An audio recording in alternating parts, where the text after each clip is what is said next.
Tulas dito, laging basa.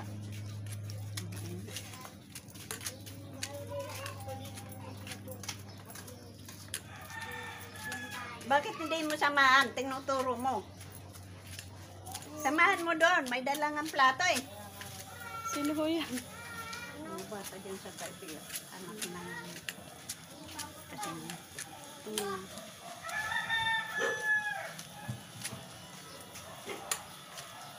itong demonyo na ano na yun.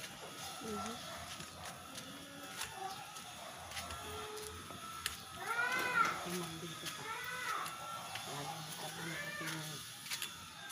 Tahimik na tayo. Andito pa rin yung bandera, oh. Kaya nga, ba't ka inaalis? Oo nga. Baka sa isang taon na October alis. 3 na eh. Diba?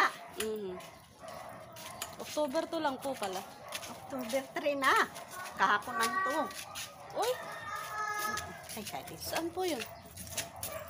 saan? Kuneros? Kuneros?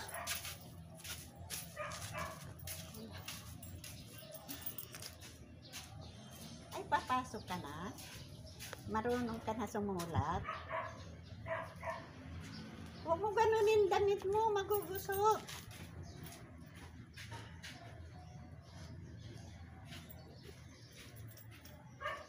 Taas pala ng bahay na yun. Doon pala sila. Bahay na yan eh. Binintay ng bayan. Pwede ba kita makausap? Anong menu kasi? Si Budoy, isang buwan na daw hindi pumapasok. Kaya kinausap. Pinapasok ko siya. Pumapapasok ka ba? Hindi sumasagot ng opo yan, kundi oo. Walang disiplina. Sabi ko, pumasok ka. Binigyan ko ng baon at saka pamasahe. Tinanggap niya. Tapos, tinanggap niya yung binigay kong baon at saka pamasahe niya. Tinanggap niya. Okay naman ako kung pumasok siya o hindi. Ay, tapos kung Dinalugpong ko ng papasok ka ba o hindi? Mag-aaral ka ba hindi? ay naku, hindi pwede. Sabi ko, hindi ka pwede, hindi mag-aral. Wala ka nang ginagawa. Pinipilit sa ano na, week na ano, periodical week na. Tapos, nung pumunta yan doon sa bahay, pawis na pawis. Hindi pa kumakain. Sabi ko, saan ka galing hapon na? Pumunta daw siya ng bukid. Budoy, akala ko kumain. Nabubugbog na yan, nagpupunta ng park. Binugbog na yan doon ng mga kabataan sa kaliwa.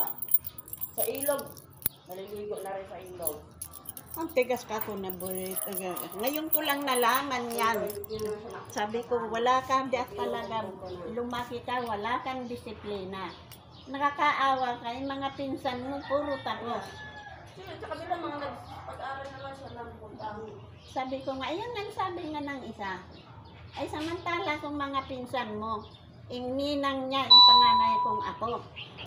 Kaya na maganda ang trabaho, nakapagpagawa ng bahay na. Maganda yung bahay, sinasama ko siya doon. Doon po ako dadaan ngayon.